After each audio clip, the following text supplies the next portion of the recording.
उद्या म्हणा उद्या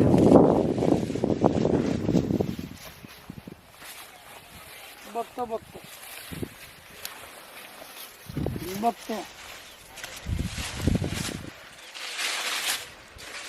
चालतो बघतो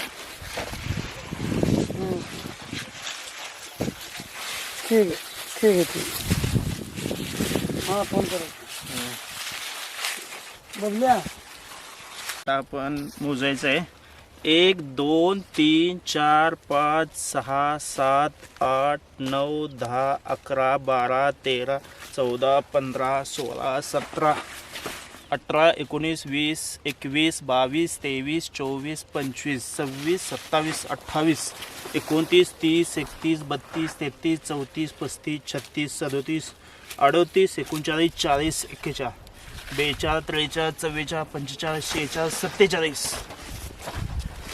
48 49 50 51 52 53 54 55 56 57 58 59 60 61 62 63 64 65 66 67 68 69 70 71 72 73 74 75 76 77 78 79 80 81 82 83 84 85 86 87 88 89 90 91 92 93 94 95 96 97 98 99 100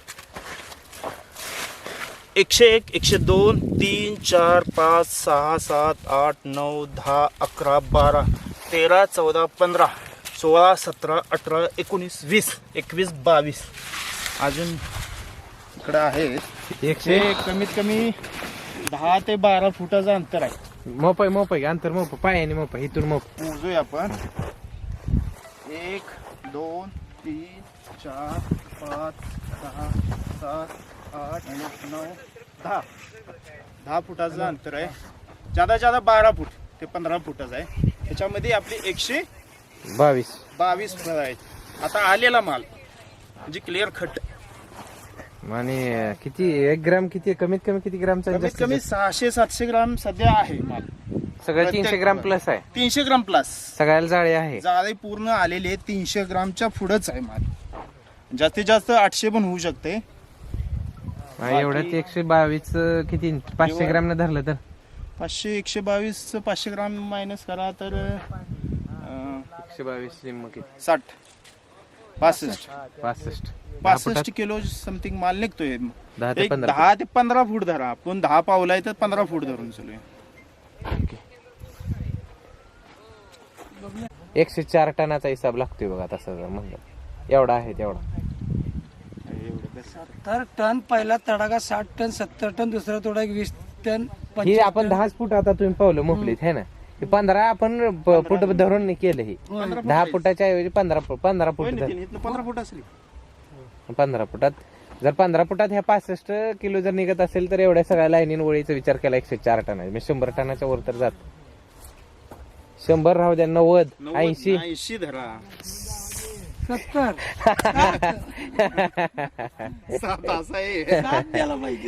माडगुळ मधनं फटाकड्या उडवायच्या इथे पहिल्यांदा रोप लावताना सांगितलं.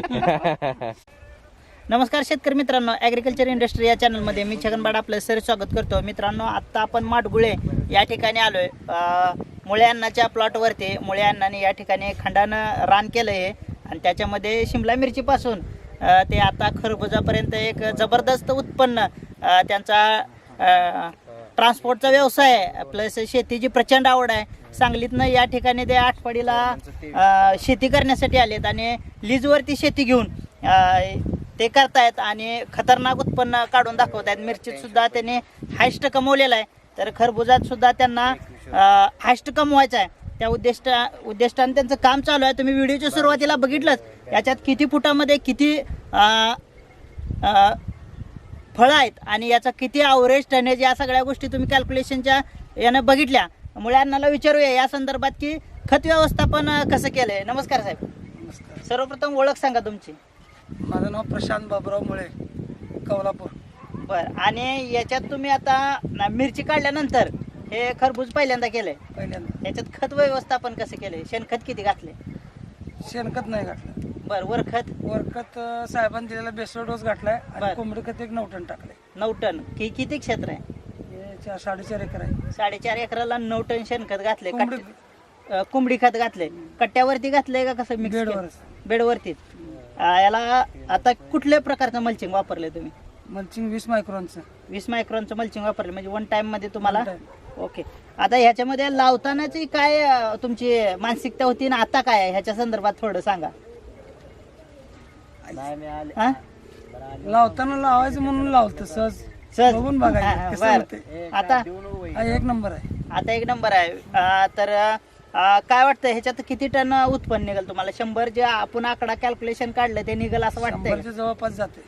जवळपास जाते. जाते. हे स्वतःच व्यापार आहे त्यामुळे ह्यांना जास्त काय आपल्याला विचारायचं. बरं ह्याच्यात तुम्ही ड्रोन वगैरे फवार मारलेत वाटतं नाही का? स्प्रेचं व्यवस्थापन कसं केलंय फवाऱ्याचं कामगाराकडून?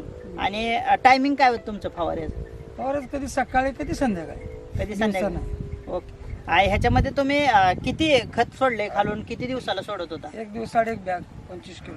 25 किलोची 1 बॅग 1 दिवसात. आणि स्प्रेचं किती दिवसातून स्प्रे घेता तुम्ही? सुरुवातीला हे पोर्टेशन झाकायच्या अगोदर 1 दिवस आड.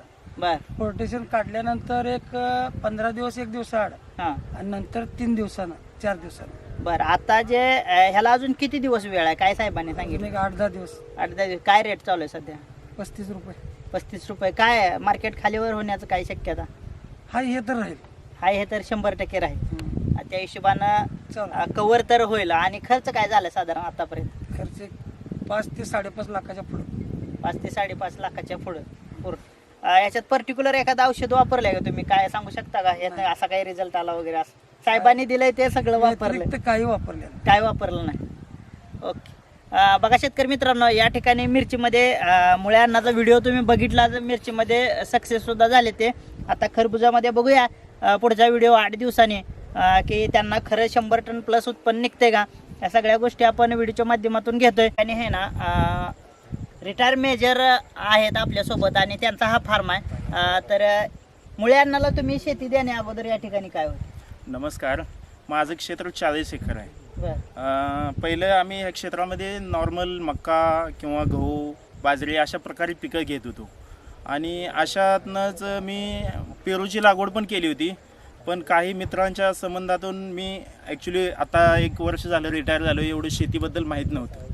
मग ते असे सहजासहजी आले, म्हटले असं मला क्षेत्र देता का?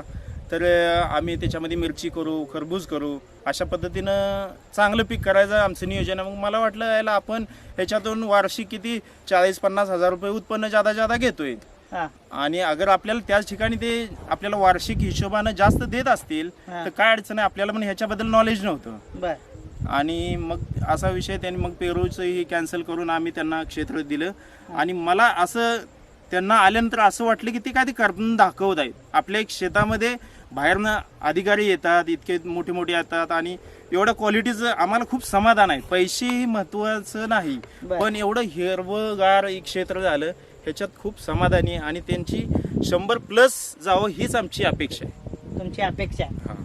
या ठिकाणी या माळावरती हे हिरवंगार असं भरलेलं क्षेत्र बघून आणि तुमचा जो शेतीवरचा जो विश्वास आहे किंवा मोह आहे, तर या संदर्भात तुम्ही आता कसं बघताय तुमच्या शेतीला? पहिलं बघत होतो की आजकाल प्रत्येक माणूस नोकरीच्या भाण्यात आहे, पूर्ण नोकरीकडे झोन. पण अगर अशी शेती केली तर नोकरीकडचा कल थोडा कमी होईल. आणि आधुनिक काळात आज 1 वर्षात त्यांचं उत्पादन मिरची प्लस अगर खरबुजाचं बघितलं तर कमीत कमी 1 कोटीच्या आसपास त्यांनी उलाढाल केली या 7 एकरामध्ये. 7 एकरामध्ये 1 कोटीची उलाढाल आहे. आजकाल कोणता असा सर्व्हिसदार आहे की तो 50 लाख कमवू शकतो 1 वर्षात? ओके. हीच म्हणजे चांगलं वाटतं की आधुनिक टेक्निकलने शेती केलेली खूप गरजेचं आहे. आणि कुणाच्या तर सल्ल्यानं किंवा साहेबांच्या ह्याच्यातनं बजबळकर साहेब आहेत, त्यांना टेक्निकल दिलं. त्यांना पण एवढं माहीत नाही आणि मला पण माहीत नाही, पण ते जसं सांगतील तसं त्यांनी अवलंबलं आणि एकदम हराभरा क्षेत्र करून ठेवलेलं आहे. त्यांनी त्यातच खूप समाधान आहे. तर बघा शेतकरी मित्रांनो, या ठिकाणी मेजर साहेबांचं जे समाधान आहे आणि त्यांची जी इच्छा होती ते मुळ्या अन्नाने त्यांची इच्छा पूर्णत्वास नेलेली आहे. आणि याच्यात बजबळकर साहेबांचा सिंहाचा वाटा आहे. आणि मुळ्या अन्नाचं सुद्धा तितकंच कष्ट कारण ते पूर्णपणे व्यवसाय उद्योग सांभाळून या ठिकाणी शेती करतायत आणि दोन्ही गोष्टी बॅलन्स करणं हे किती अवघड आहे तुम्हाला सुद्धा माहिती आहे. तर या सगळ्या गोष्टी ते अवलंबतायत आणि ते त्यांनी करून दाखवले. व्हिडिओ कसा वाटला कमेंटमध्ये नक्की सांगा. चॅनलला सबस्क्राईब करा, बेल आयकॉन ऑन करा आणि असंच टेक्निकल नॉलेज घेत राहा. धन्यवाद.